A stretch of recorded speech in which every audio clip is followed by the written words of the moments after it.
again, Eve, for being here and for your courage. What a way to introduce our event for tonight with Winona LaDuke speaking for you all. Before we introduce Winona, we have one last final announcement to make. You may have noticed that there are folks circulating around the room. They're collecting funds for the legal fund for the Gidindam camp. And so if you have anything that you can donate, anything that you have, that would be very greatly appreciated. And there's t-shirts also for sale. Give them your money. Yeah. Okay. Winona LaDuke lives and works on the White Earth Reservation in northern Minnesota and is a two-time vice presidential candidate with Ralph Nader for the Green Party.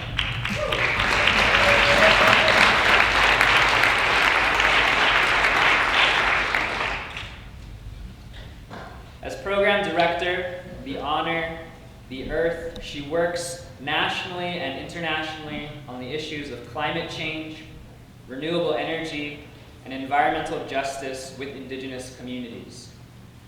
And in her own community, she is the founder of the White Earth Land Recovery Project, one of the largest reservation-based nonprofit organizations in the country, and a leader in the issues of culturally based sustainable development strategies, renewable energy, and food systems. In this work, Winona LaDuke also continues national and international work to protect Indigenous plants and heritage foods from patenting and genetic engineering. Winona is a graduate of Harvard and Antioch universities, and she's written extensively on Native American and environmental issues. She's a former board member of Greenpeace USA and is presently an advisory board member for the Trust for Public Lands Native Lands program, as well as a board member of the Christensen Fund. She's the author of 5 books, including Recovering the Sacred, All Our Relations, and a novel, Last Standing Woman. And she's widely recognized for her work on environmental and human rights issues. So if we could please give a warm round of applause and show some love for Winona LaDuke.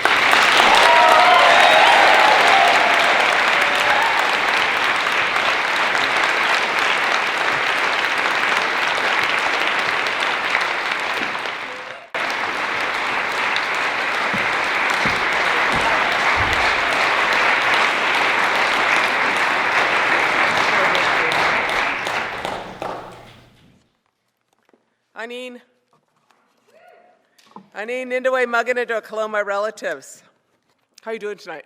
That was an awesome beginning, thank you. And those guys, awesome, man. I was like, I guess I'm not in northern Minnesota no more, huh?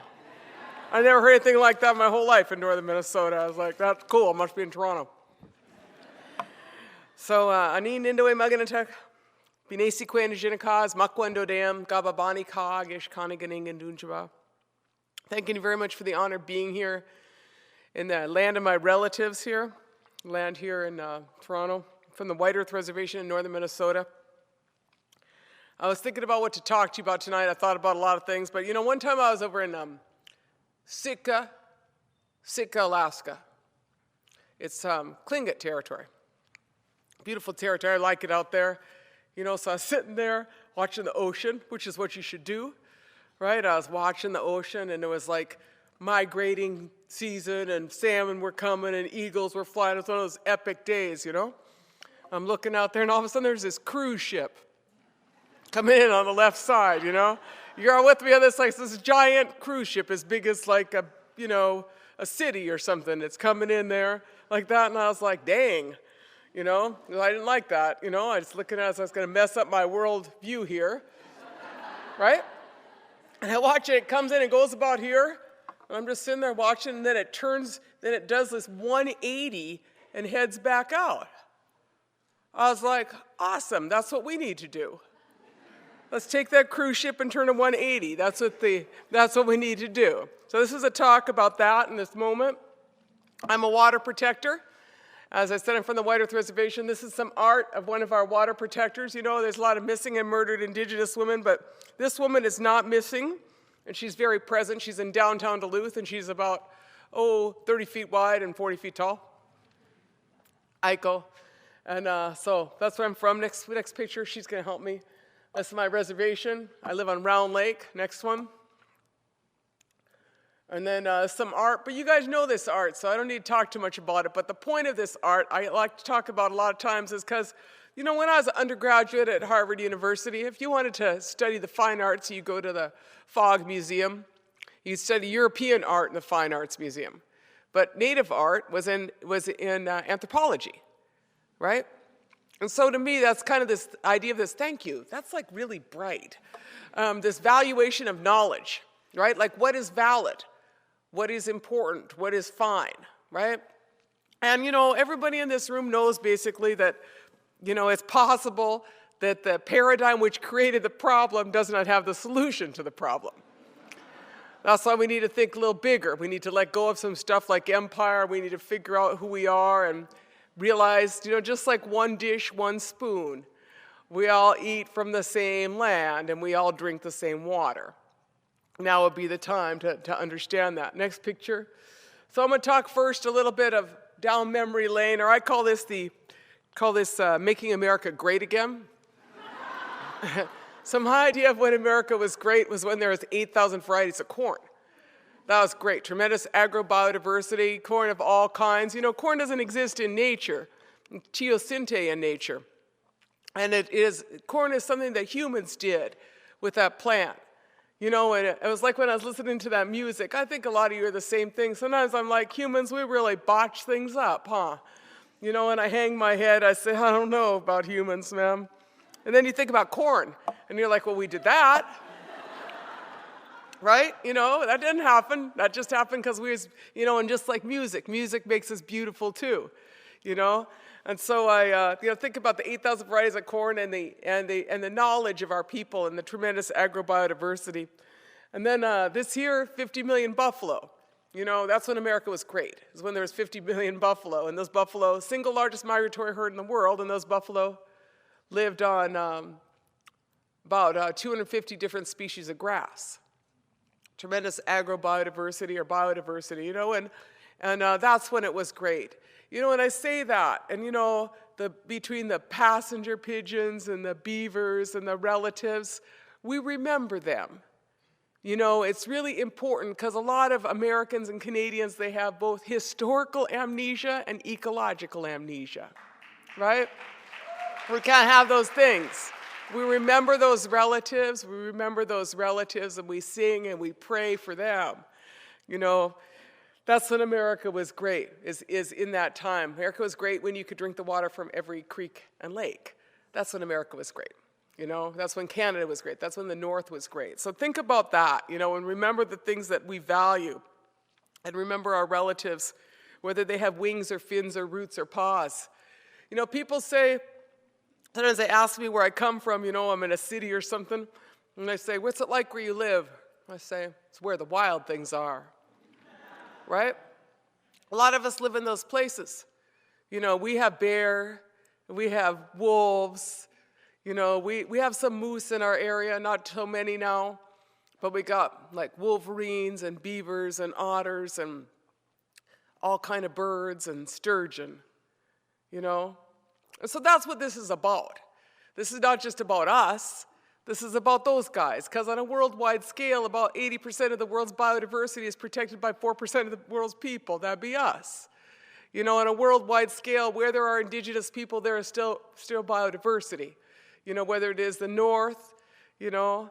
I didn't live in Fort Albany, I lived in Moose Factory, but I have relatives that were up there from KI and Attawapiskat, that whole area. You know, my husband deceased, his name was Randy Kapashisit. You know, and often when I think about the things that we do, I think of him and his father. Taught me a lot about you know, the north, and about geese. You learn a lot about geese from Moose Factory, right? Know a lot about hunting geese. You know, that's also the place of tremendous biodiversity. In our, let's hit the next slide here. And this is our rice. This is our wild rice. You know, so that there is a lake that's full of rice. And I say that because people often say, like, where you grow your rice? And I say, the Creator grows the rice. And it grows in the lakes and rivers in our territory. And, you know, it's a really pretty good gift as an Anishinaabe. You know, you can get sugar from a tree, right? You know, you can eat all this wild rice and all these magical foods that are there, and all we got to do is take care of it, right? So that's this covenant we have, is this covenant where we are grateful, and the Creator provides us all of that greatness, you know? That's who we are, and that's what we are doing. And, you know, I want to just keep things that way, because I like what the Creator gave us. I like that Minobamata Ziwan. You know, so that is who we are, and everybody here knows the same stories, you know. I'm going to talk a little bit about the problems we're facing, and then I'm going to get to the solutions. But, you know, in our teachings, there's this prophecy known as the time of the seventh fire. And prophets came to all different people. Always good to try to follow their instructions. If you got some notes there, you should take them and do your best, you know. And but those prophets said in the time of the seventh fire, we'd have a choice between two paths. And one path, they said, was well-worn, but it was scorched. And the other path, they said, was not well-worn, and it was green. And it would be our choice upon which path to embark. And I think about that, and that is clear all around us. That is clear. You know, I haven't been in Toronto in a long time. I'm really not a very urban person. I get kind of intimidated by the city. You know, I'm plucky. I can do it. But you know, as in Toronto, I was like, that's where all that tar sands money is spent, huh? Pretty much, right here, huh? That's where it all goes. It's all suck. You know, they're spending some of it out there in Calgary and Edmonton, but they're spending a lot of it right here, huh?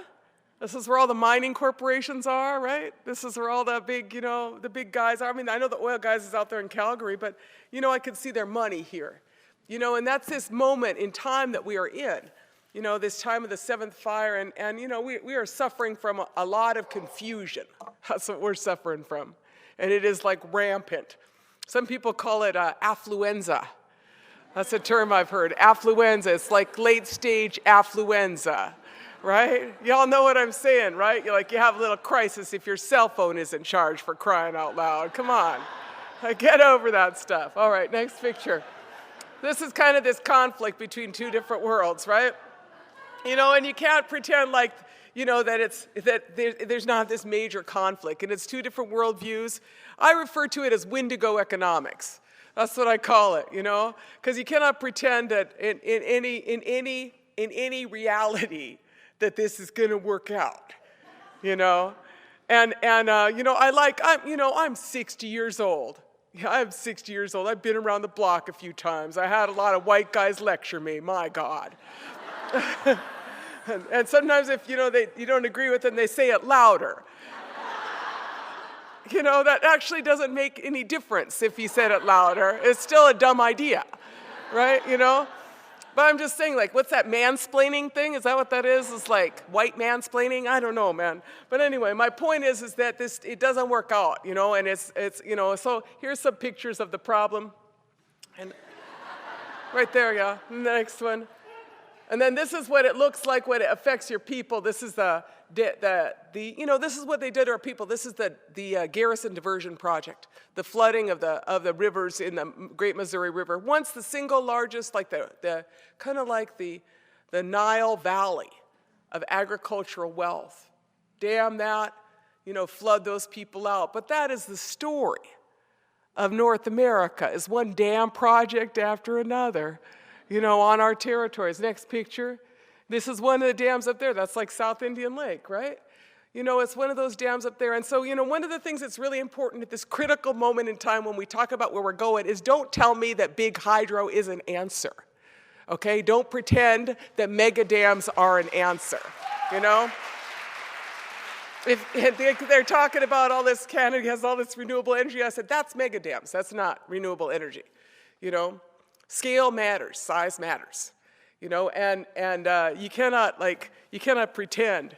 You know, in the privilege of my life, I lived in Moose Factory, you know, Sesibi, those villages, I see that, you know, and I know what that does to you. So I just want to say that because I heard people in the climate movement talk about hydropower is okay.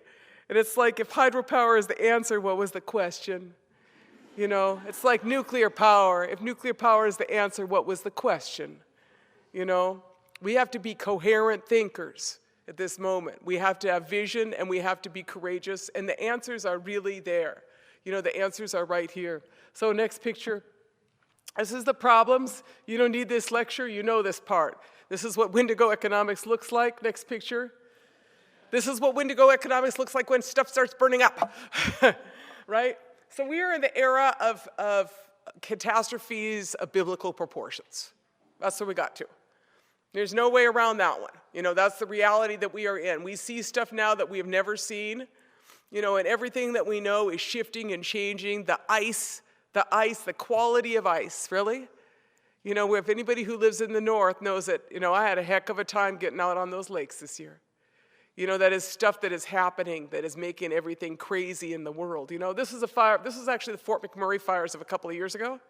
But it could have been California, you know, or it could be Australia, you know. But the point is that all the stuff they've done and all their economics and all their planning, like, is really a lot of speculative bullshit, quite frankly. Did I just say that? It is, you know, because it's like, in the end, you know, what you get is, you don't get to pick a fight with Mother Nature and expect it's going to work out.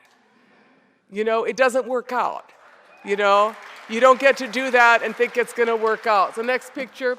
So this is kind of the cost of it, you know. Munich Re, the world's largest reinsuring agency, used to say, he said, you know, and I can't find the quote now, so I was like, maybe you aren't saying anymore, but they said by 2020, we would be spending 20% of world GDP on climate change-related disasters. Now, this is 2020. Like, I don't actually know how much we're going to spend this year, but it's not looking so good if you start with Australia, right? You just start looking, and I don't want to, like, tally it, but that's how they are all thinking. It's like, what's the cost of everything? What's the cost-benefit analysis if we do this project versus this, you know? And what I'm saying, and everybody in here knows, is that we don't got the money to pay for this. You know, no small town, no province, no reserve, no city can pay for climate change. You know, we have no checkbook that's going to pay for the collapse of infrastructure, the flooding, the burning, you know? We have nothing. And so the point is that the infrastructure, you know, that will fail us. Next picture, you know, and this is, you know, these are, you know, the moments that we are in, and this is the icebergs melting, you know. So, you know, I don't know how much water that's going to add. Like, I have no idea how much the sea level gets added, you know. We don't know that. You know, all we know is that we're going to keep working and keep praying, man, because that's what you got to do, is you got to keep working, keep praying. Next picture, tar sands, next picture. But, you know, good job on that tech mine. Can you guys give yourselves a big hand on that one, right? I have to say. So, you know, I'm up here because, you know, Canada is the most egregious economic policies I can imagine. You know, it's not just colonial economics, it's extractive economics to this point where, you know, this is a petrostate. That's quite obvious. So you have an economy that's predicated entirely on extractive industries. That was not a good idea. Time to diversify any time would be like now, right? You know, but in addition to that, the problem is that when you are in the late stage of extractive economics, things get really expensive. And you do more and more crazy stuff to fulfill your alleged demand. You know, and so what you end up doing is things like, you know, oil's not gushing anywhere. And so you got to do stuff like, you know, drill 20,000 feet under the ocean to get some oil, which works out until you get like the Deepwater Horizon. Or maybe you got to blow off the top of 500 mountains in Appalachia and sell that coal to India. Or maybe you do something like really crazy, like send 602 chemicals down, explode the bedrock of Mother Earth, fracking, and pretend that what goes down will not come up, right? Or maybe you just do this, you know, the tar sands. I mean, that's late stage, extreme extraction. And the mining projects, every one of those mining projects is like 1 or 2% ore a mile down. The expense is so significant. You know, and so part of what I want to point out is like, I feel like I've become a fossil fuels addiction counselor. Y'all know what I'm saying, because we're all there. I spent my whole life in the fossil fuels economy, my whole life. You know, I know it pretty good, y'all do too. You know, but the problem is that, you know, so we're all jacked up on fossil fuels. We're like really jacked up on that stuff, right? You know, and then there's this whole level of addiction that is then associated with it. And the thing with addicts, I don't know if any of you have any addicts in your family. I got a couple addicts, they're kind of a drag. You know, they like do stuff like bad stuff and then they rationalize their behavior.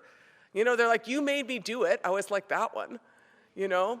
Or that's like, you know, just never mind. You know, I mean, so like all of this stuff, and that's basically what we do when we're addicts. You know, we say, you know, that's just like another little thing, or, you know, just like another little thing. It's just, you know, so it's like this whole rationalization of addictive behavior. And then in Canada, you know, I mean, you know, we could all talk about how horrible Trump is, but I don't think you guys got a lot better up here. You know, I don't really know. I mean, it don't look so good. And part of the point is that being an addict, you make bad decisions. And then in this case, you let your dealers write your public policy. Right? That's what you got. That's what we got across the board, is you got a bunch of dealers writing public policy for a bunch of addicts. So my point is like start admitting our addictions and start dealing so that we can become coherent. That'd be the best plan, and now would be a good time to start on it, right? You know, so that's what I'm saying. And me, you know, like I'm like the rest of you. I want a graceful transition out of this. I'm very grateful to that which I've had in my life. There's a lot of stuff I certainly don't need. Those young women I was with earlier, they remember I always talk about Fiji water. Like, why you need water from 8,000 miles away? Right? Why don't you just drink your own water? Right? Why do you need that stuff? You know, but that's what it happens in kind of like late stage affluenza, is you feel that you should have water from halfway around the world. You know, that is what we don't need. What we need is things that are local. We need to actually just be able to drink our own water. Like, that's what you need. You know, and so you got to like decolonize our minds and get to this place where we start cutting back on how much we consume from far away. You know, and maybe we got a little lesson with the coronavirus, right?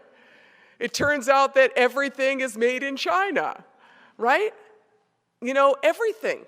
Everything is made in China, so it's like messing up world supply chains because people are closing down there. You know, so I keep thinking, you know, maybe we want to get a little more local.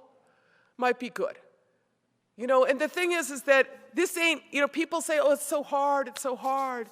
You know, well, one, remember, we didn't leave the Stone Age because we ran out of rocks. Right? Move on. You can leave some stuff in the ground, Canada. You could just leave it. Just leave it, you know? You know, and the other side of it is that I have to be honest with you, is that all my problems in Minnesota come from Canada. You know, I'm facing PolyMet, a big mining company, part of that ring of fire on Lake Superior, and Enbridge. 7 years facing Enbridge, 7 years facing Enbridge. You know, all my problems come from Canada. I was like, you guys need to deal with your economy, Canada. You know, you need to come up with another plan because your plan is trying to affect me, and that's not working out. You know, but that's, you know, I mean, we are definitely all related in that, but in that, you know, Trudeau has failed everybody. He has totally failed everybody. Like, first of all, when he came back from the UN, he should have gone and talked to the Wet'suwet'en people, right? He should have gone there, you know, be a big boy, you know, put on your big girl panties or whatever, go see some people, you know, be responsible for it, right? And the second thing is like, I have to say, like, I feel like what he should have done is he also should have come up with a transition plan for Alberta.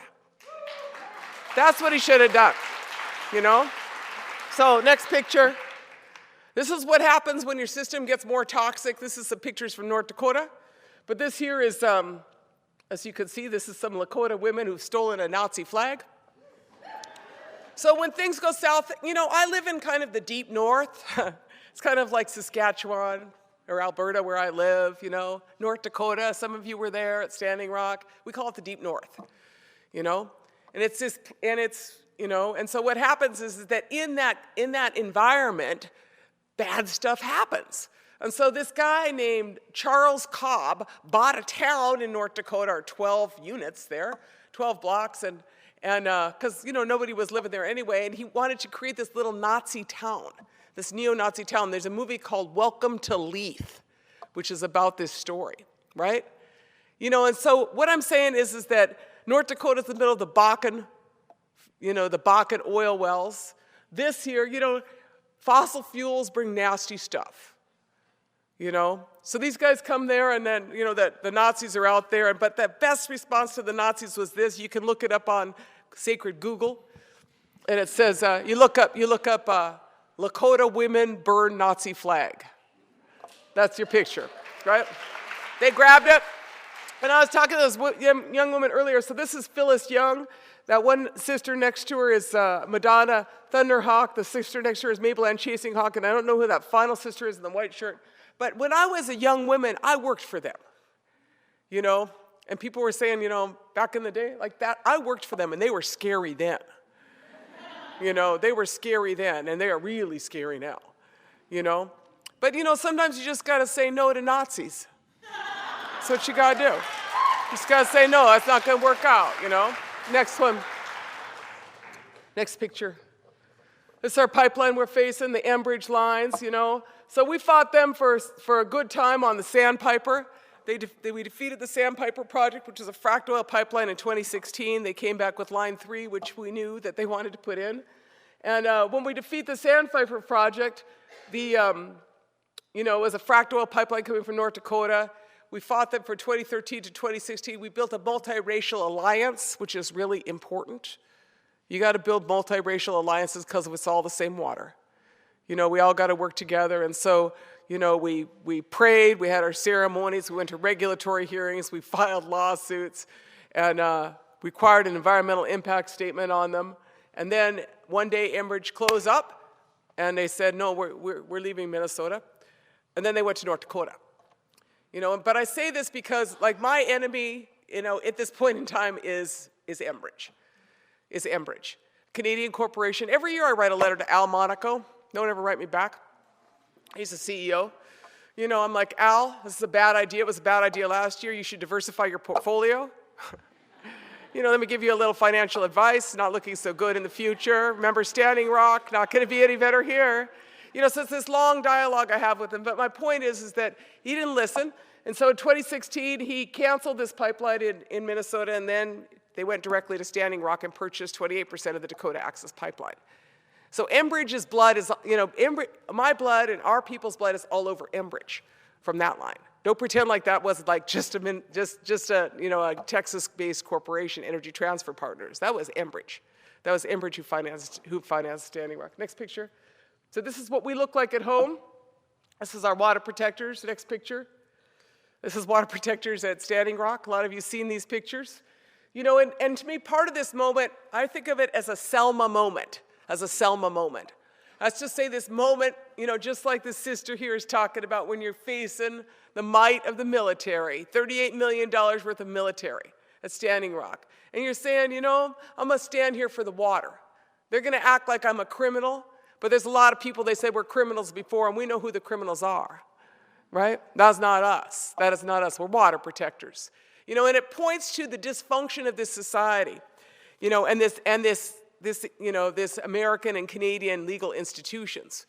Because in the United States, corporations are considered to be natural persons under the law.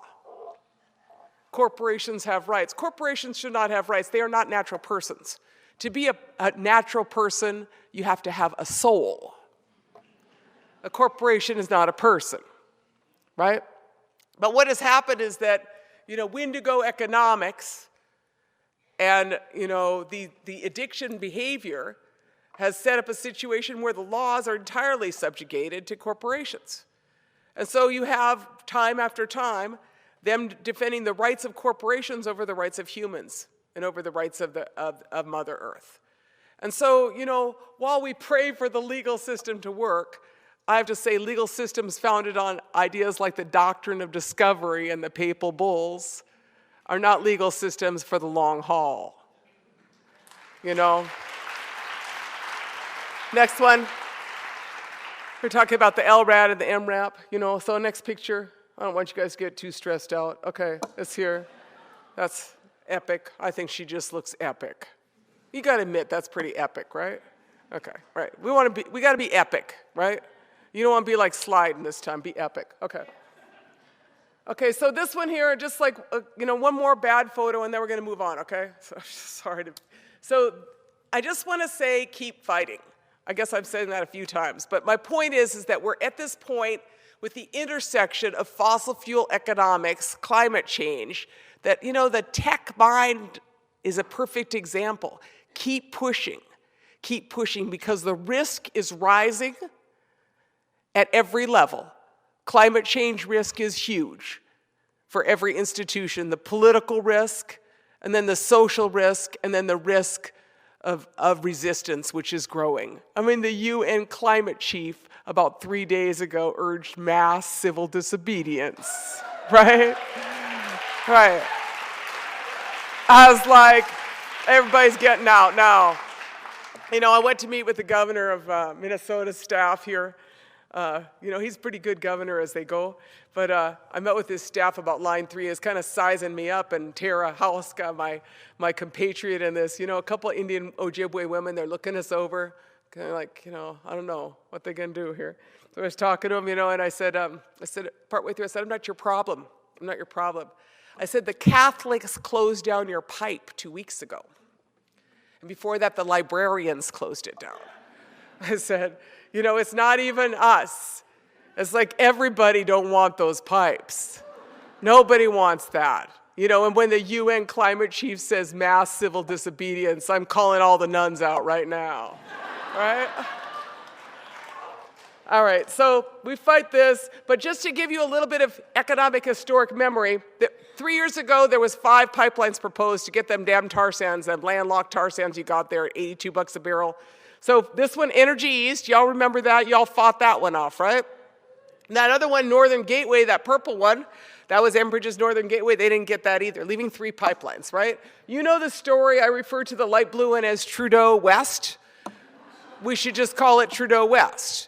You know, that's a totally egregious process. They're trying to get, you know, make it look like some Indians want that pipeline. You can't make this shit up. What do they call it? The reconciliation pipeline? Right. I mean, it's like the most ridiculous idea. You know, I just did a little pencil economics on like what the debt is for each of those bands of 150 people. Like intergenerational massive debt for what's going to be a stranded asset in about 10 years, and those Indians will still be paying for it? Like, what kind of math is that? You know, that's called colonial economics is what that's called. You know, you just keep making it worse for somebody, right? So we'll see how that one goes. Then you got Keystone, and then you see us here. You know, Canada's trying to get them damn tar sands out some way, you know, by any means possible. And, you know, we are going to keep fighting them because there's some things that should stay in the ground. You know, a lot of things should. A lot of things should just stay in the ground. So that's what you keep fighting them. And the more, you know, in my experience, I have worked on opposing a lot of projects. And you don't win them all, but you know what? The longer you fight, the more expensive their project gets. And in this moment we're in, like, I don't know how to project it. Like, if I had like a crystal ball and an oracle, you know, talk to Jisicon too, but they just keep going. You know, keep going. You know, keep praying. You know, and keep working on it. Because like I said, you know, that is the intersection of these things that I don't really understand fully, you know, aside from divine intervention, is like, you know, 10% drop in oil demand because of China, right? You understand what I'm saying? More divestment here, more shakiness here, more risk. Keep pushing. Keep pushing. That's what you do.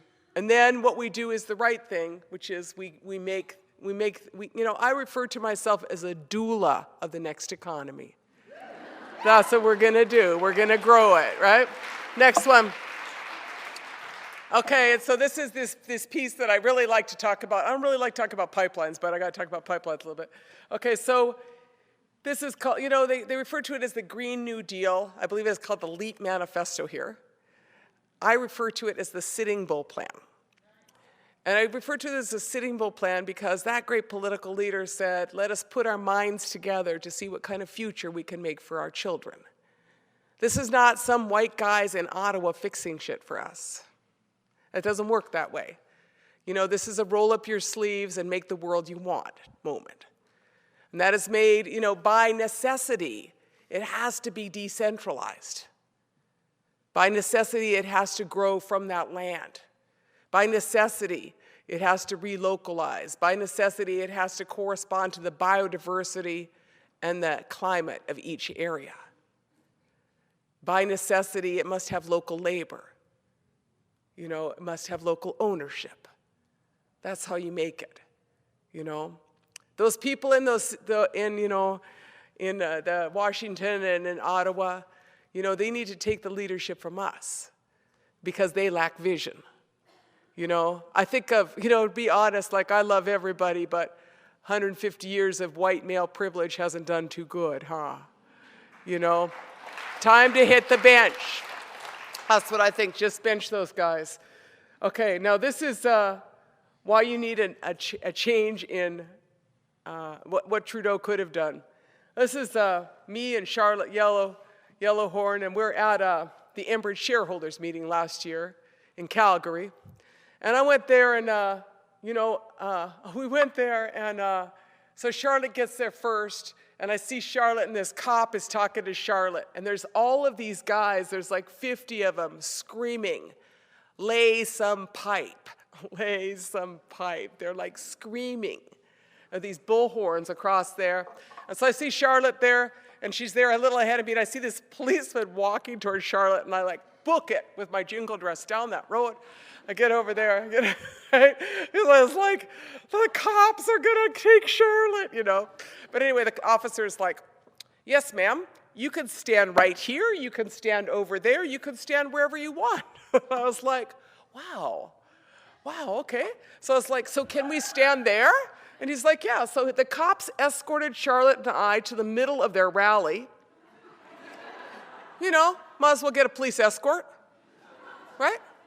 So then Charlotte and I just stood there with our little signs, and these guys are like screaming behind us. And Charlotte was trying to like make peace with them. I said, don't bother. Just stand. Don't give them your energy. Don't give them your energy. But just to say, this is why those guys, 10,000 people got laid off in Alberta. That's why Justin Trudeau needs to show some leadership and provide a just transition strategy for Alberta. That's what you need. These guys are like screaming at me, and I'm like, I am not your problem. Your problem is that the tar sands is a bad idea. You need to evolve. You need to make that beautiful future. So let's say, okay, next picture.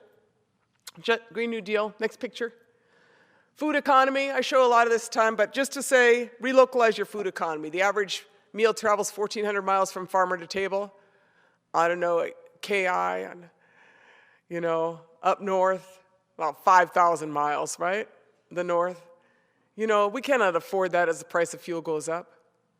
And then at the same time, in our communities, every one of our communities is like buying food from someplace else, big time. So this is a little study on my reservation, and we found that, 14% of the money stays on the reservation, usually buying food at the convenience store, right? Pop and chips. And then 86% spend off reservation. So they keep talking about bringing jobs into my community, and jobs isn't going to change our situation if you keep hemorrhaging all your economy. So basically, every community is like hemorrhaging. You got like food, you got energy, you got housing, you got health, you got cell phone bill, but all those going off reservation, right? And so what you got to do is relocalize as much of that as you can. That's how we survive, and that's how we thrive, instead of just like have it be like a big hemorrhage. Next one, we grow cool squash. That's our that squash I've been growing it. The thing is that I think that at this point in time, it's really important to grow traditional varieties. They're pre-petroleum and post-petroleum. Don't grow stuff that's all used to petroleum. Grow the old stuff. Has like much higher nutritional content, much higher, value, and it's resilient. Grow a lot of squash because squash is like what I call a low-carbon food, because, that squash will last like 6 months just like that, right? You don't got to freeze it. You don't got to do anything special with it, right? This squash here was given to me. The seeds was given to me and I was told that it came from an archaeological dig near Green Bay, Wisconsin. And it was inside a clay ball. Someone shook the ball, and then they heard this in it. There was something, and they crack it open, and there was these seeds. So it was carbon dated. They said 800 years old. Cool, huh? So, but then, of course, I was corrected by a white guy who said that it was not actually the true story. The true story, according to research, was that it was from a seed collection of the Miami Indians, and it was 1,000 years old. I said, oh, good. Thanks for correcting me. So anyway, people always ask me what that squash is named, and, I didn't know. But I like to just say that, at some point I said to myself, white guys name stuff all the time. I'm going to name that squash. Right? Did you ever notice that they name everything? Name everything. Just got to keep naming stuff. Especially Canada. They name after queens. Like, I don't even know who Queen Charlotte was. Right? Like, I miss this stuff, right? Anyway, not that I cared, quite frankly, but go back one. But that squash, so I named that Gete Okosamen, which means basically really cool old squash. It's our corn. I was nice sitting with the Tuscarora corn lady. That's our corn varieties. Super good at adapting, really biodiverse, local, smart. Grow corn, grow cool food. Next picture. Grow in your own technology. This is one of our Medewan lodges. I like to show this picture because it's on White Earth, right? And that's Manitou Rapids. That was a picture that they flooded out, that pictograph. But I show this because I try to get a high tunnel. Do y'all know what a high tunnel is? Like it's for growing in. And they wouldn't give me one, the USDA. They gave some white guys a high tunnel, but then I was like, well, heck with you. So I built my own high tunnel. It looked like a wigwam. Next one. That's my cannabis high tunnel. Worked good. They liked it. But quit relying on the government for anything, I regret it. I asked, I think it was kind of more like a principle. Like I wanted to see if they would do the right thing, but no. So I was like, no bother. I move on. Anyway, so I'm going to talk about that in a minute. This is a cool guy. He's got a great big high tunnel. His name is, well, now what is his name? Thank you, Will Allen. And so the thing about him is that he grows 1 million pounds of food on 3 acres in Milwaukee. Why am I telling you that? Because you could grow that much food. We need to relocalize and be inspired by our relatives that are plants. If he could do that, anybody could do that, right? Next picture. There you go. There's a lot of hope in seed. Those guys, we have a relationship, a prayer that's with them, right? They trust in us. Next one. This is that crazy energy graph. This is just the energy portion. But, just to say, look, people say you can't meet present demand with renewable energy. And I always say, why would you want to meet present demand? So between point of origin and point of consumption, we waste about 57% of our energy. That's like a huge, crazy equation. Big power dams, big power lines, no local use, a lot of inefficient stuff all the way along, right? Inefficient equipment. Ghost load, you all know what that is? Everything's like on tap. And in Europe, a lot of places you got to turn it on to bring it on tap so it's not like on tap. You understand what I'm saying? Like simple stuff that cuts the amount of power you use in every facility. But not to be, pretend about this. We use way too much energy, you got that. But it's not just us. You know who the single largest energy consumer is in the state of Minnesota? Enbridge. They're talking about building new plants. It's all for Enbridge.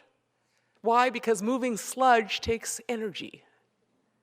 So think about the energy equation of the crazy. And then should you just keep feeding it, or should you just start deconstructing? The single most energy-intensive mining in the world is like copper and gold. Let's just not do dumb stuff. You don't have to make energy for it, right? So you got to rethink the paradigm of what we're doing, because you can't pretend you're going to get to the cool place by doing the same stuff. Next one. Renewable energy is growing really fast. We're just super behind everybody else. Next one. This is our community. We do this 8th Fire Solar. So to just be simple about it, in the north, like y'all are, where I live, it's cold as heck, but it's still sunny in the wintertime. And so because of that, you could use this stuff called solar thermal, which is 8 foot, like a panel on the south side of a house. The next picture, you could show it. And then this is like this box that it's up against the wall, and then it's on a south-facing wall, and so it gets hot in there, and it turns on, the thermostat at about 90 degrees turns on a blower fan and blows hot air into the house. Now that could save about 20% of your heating bill, and in a lot of these reserves, they have houses with no trees around them, right? This is what you need on your houses. Something like this. So we bought the company and we just started building these. We did our first 50, that went out the door. All native built, solar thermal, right? Should have them all across, It's like $4,000, something like that, to get that thing on, and you could save that much in your heating bill, right? Everybody wants to get all fancy, do some simple stuff. Get a wood stove and get a solar thermal panel, right? That's what you got to do. It's like people think that there's this secret thing. I feel like, people say, carbon sequestration or something. I was like, there's no carbon sequestration fairy. There's no fairy that fixes this.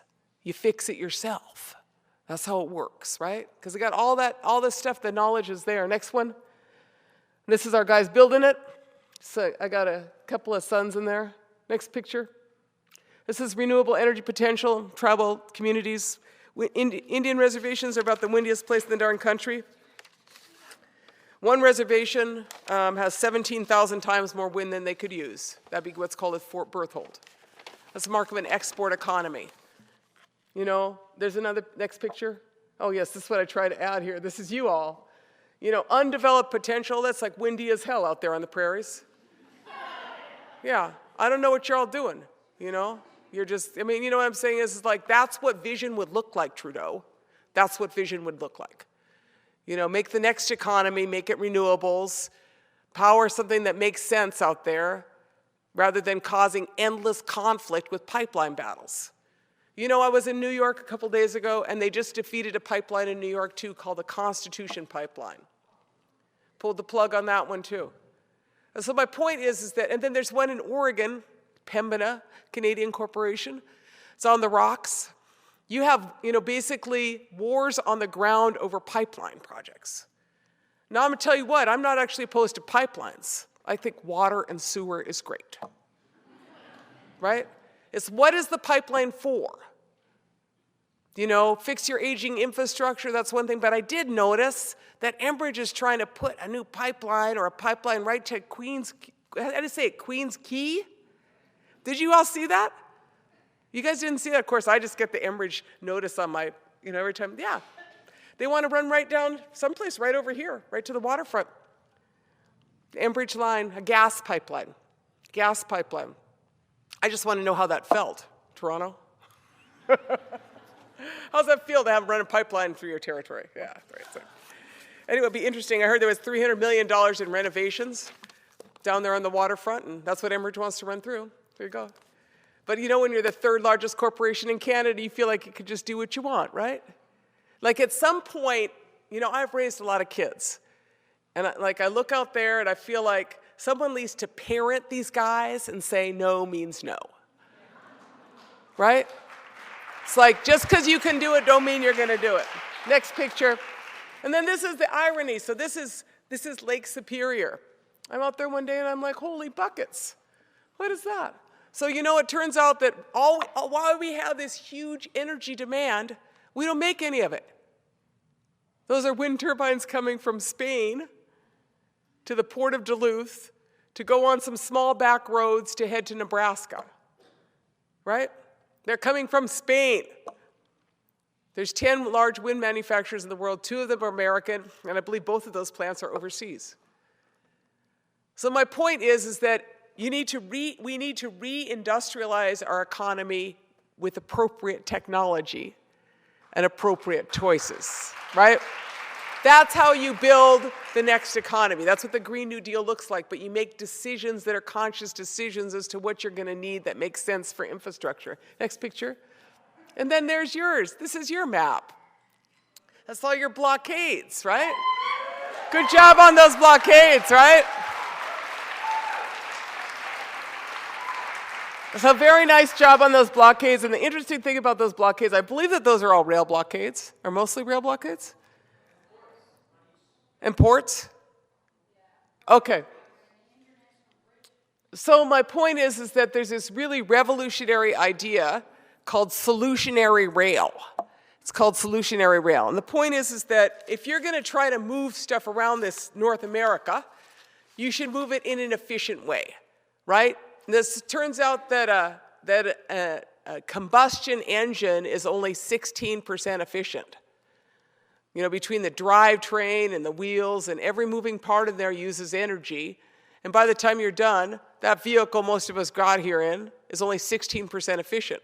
So what kind of dumb society hangs out with a 16% efficient vehicle when an electric car is 65% efficient, right? You move on.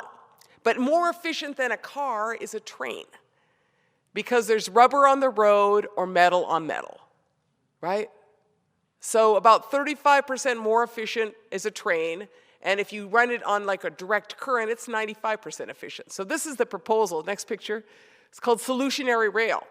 It's rebuilding the infrastructure in the United States and Canada of the rail lines to make sense, to move stuff, to move people.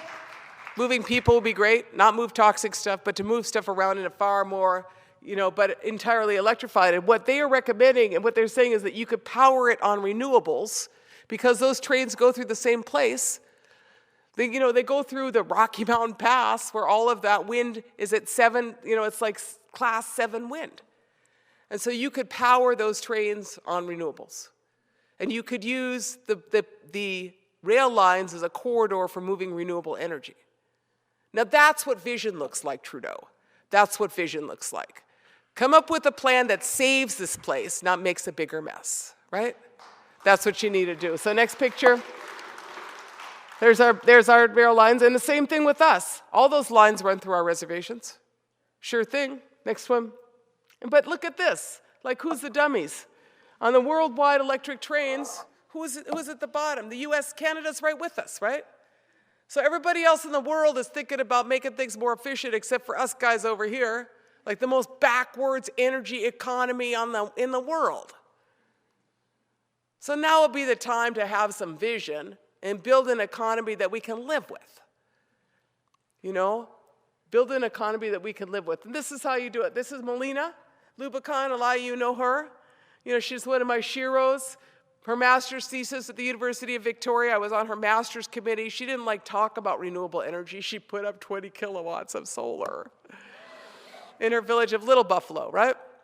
That's what you do. You just make her happen. Next picture, that's me with our little solar, 20 kilowatts of solar on the White Earth Reservation.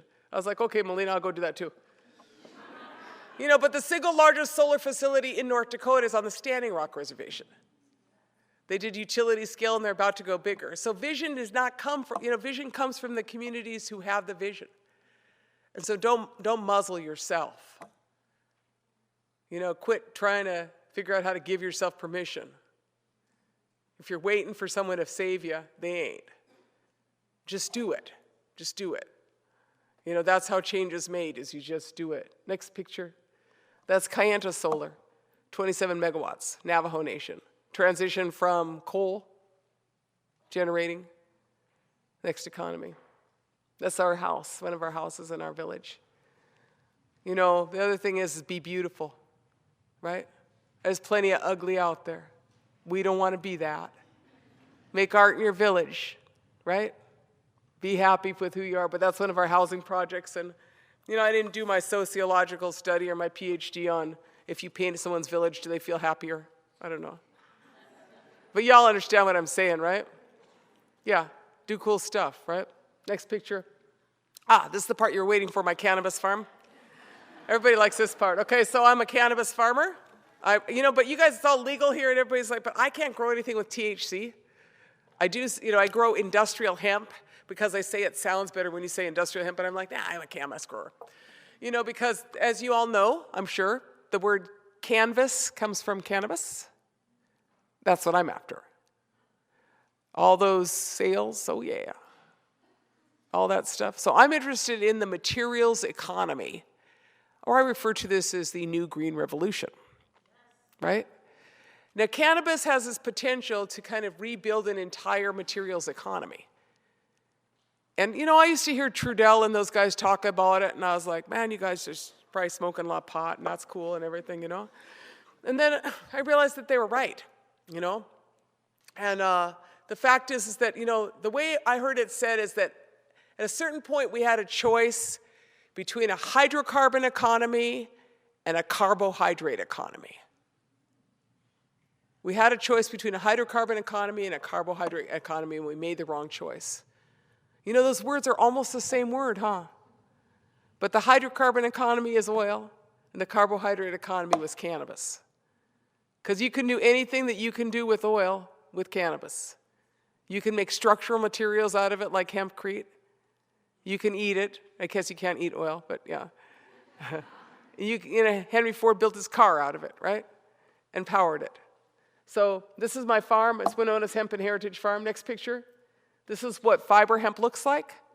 Y'all should be all over this in Canada. You should be all over this.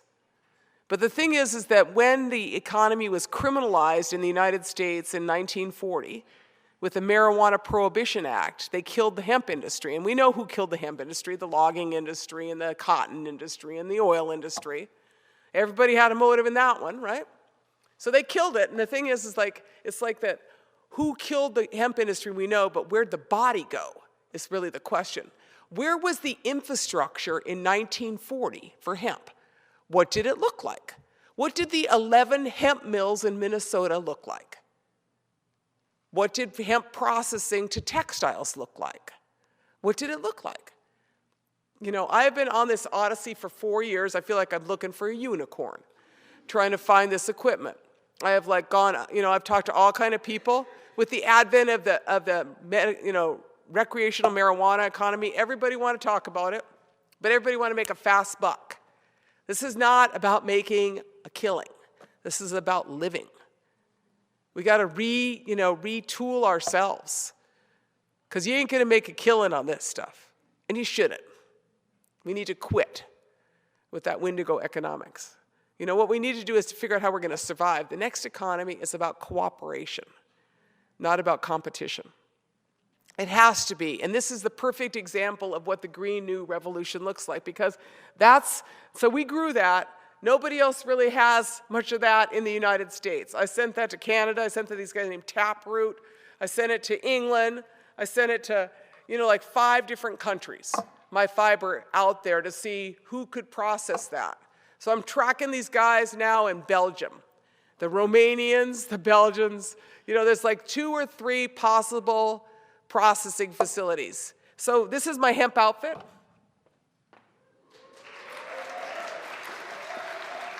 This is Chinese hemp, made in China, because everything is made in China. They kept it. At the scale that they do and the chemicals they use are not something that is acceptable. And so that's why my inquiry is, what did they use before petrochemicals? To degum. That's the question, to process and degum, because you got to get from that to this. So next picture. This is last year's crop. Next one. This is a little bit more about it. So the outside is the bast fiber is what you're using for fabric and textiles. The inside is what you use for hempcrete. This all making some sense to you? Basically. But the plant, so 70% of the plant is hurd. And you can use it for animal bedding, mulch, fiberboard, insulation. There's like so many uses for it, 10,000 uses. Next picture. Twice the tensile strength, no, 3 times the tensile strength of cotton. 4 times, grows as fast, 4 times as faster than trees. And it sequesters carbon. So my plants are 8 feet tall. They're also 8 feet deep. All that gets left in the soil. That's how you sequester carbon. Hemp is one of the fastest ways to sequester carbon. That's why we need this economy. But it's not the little cute cannabis plant that you're going to smoke economy. It's the big tall guys that are going to make the structural adjustment to this economy by transforming a materials economy from a fossil fuels-based economy of plastics to cannabis. Next picture. Look at, there you go. But just to be clear on that, you got to quit with the single-use bottles anyway. Like, there's no point in making everything that you made out of plastic out of cannabis, because you should just quit making stuff like that, right? Y'all know what I'm saying, right? You don't need take your water bottle, no straws, no all that stuff. Just quit making that stuff, because we don't need it. Next one. This is our decorticator that I got from China. Next one. This is my cousin Neil decorticating hemp at the Winona's Hemp and Heritage Farm. He's pretty hilarious. Anyway, next one. This is what hemp looks like when it's processed in a Japanese artisan method. Next one. This is building with hemp. That concrete is one of the most energy-intensive materials for building with. And they just take stuff down here, don't they? So this is what hempcrete is a much better product. Next one. There's your carbon and hemp. Anyway, next one. There's Henry with his car he made out of cannabis. Next one. And then this is where your economy is. This is the people who made all my equipment. They're all in China. I had to buy my decorticator from China. I bought a rope making machine from China. They're awesome. It's awesome. The point is that we don't do that anymore, and we need to do that stuff. We need to build all that equipment here, create that equipment here, rebuild that manufacturing sector. Next one. That's me and Alex Whiteplume and his cannabis crop. I laugh because the DEA seized his crop in 1999. DEA, you know what that is? So they seized his crop, criminalized him, and but when they took his crop, they took it and they shook it on the way out. So his whole yard is full of cannabis. So I went to see him, and he said, "I can't touch that, Winona." I was like, "Isn't that cannabis?" "Oh yeah, it's everywhere, can't touch it. So he's making a comeback because the Oglala Lakotas have passed a hemp ordinance, so they're making a comeback there. Next one.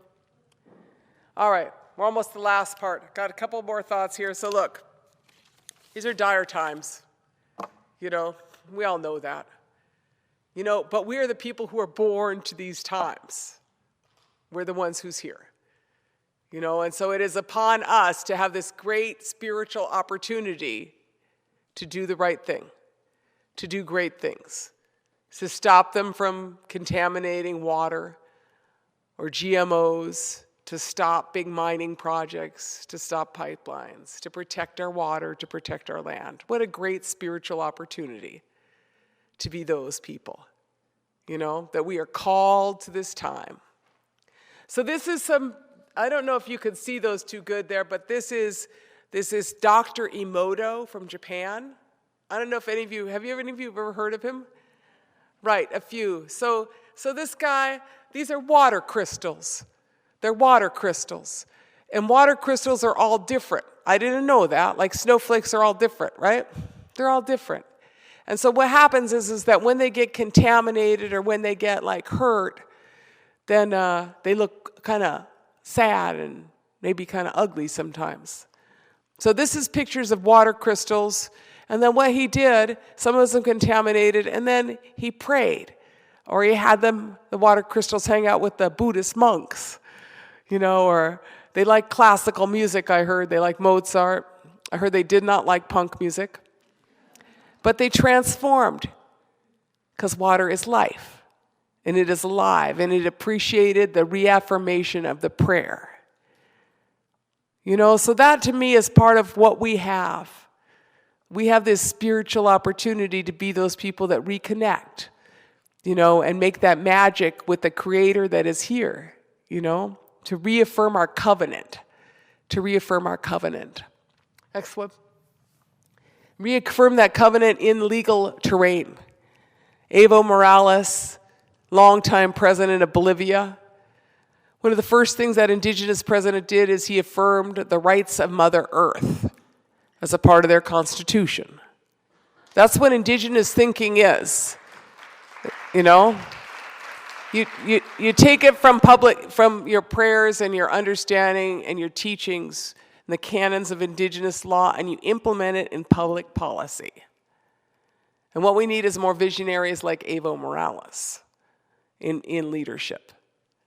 But our tribe in 2018 passed the rights of wild rice. The Yurok Nation passed the rights of the Klamath River. Right? One nation after another is recognizing the rights of Mother Earth, the rights of water. And we stand for those.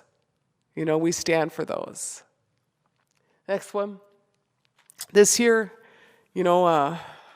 as we reflect on our moment, look, the thing about a butterfly is that aside from being amazing, they go through this process called metamorphosis, right?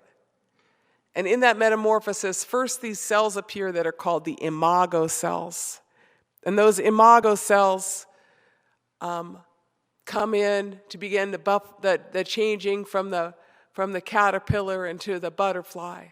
And the first ones come and they're killed off by the rest of the cells. And then the next ones come and there's more of them that come and they're killed off. And then at a certain point, the imago cells overtake the rest of the cells and carry on the transformation known as metamorphosis. Metamorphosis. So the word imago has the same root as the word imagination. It is about transformation and change. It is taught to us by this creature. And I feel that we are the social imago cells of this society. That is how transformation is made. Is you have to start and you have to speak it. You have to envision where you are going. And then you have to keep going. We are those imago cells. That is this moment that we are in. I want to thank you for your time. And very honored to be here with you today. Miigwech.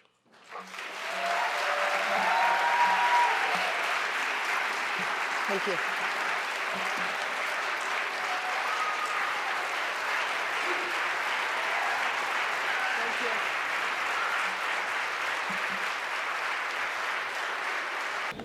How about one more round of applause for Winona LaDuke?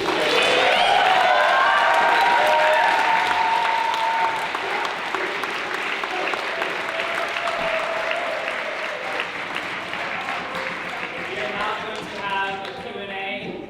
We will sit in the imagination that Winona LaDuke has provided for us, and the butterfly as well. I want to remind everybody that Winona LaDuke's new book is on sale. And I think that if you purchase a book tonight, that she might maybe sign it for you.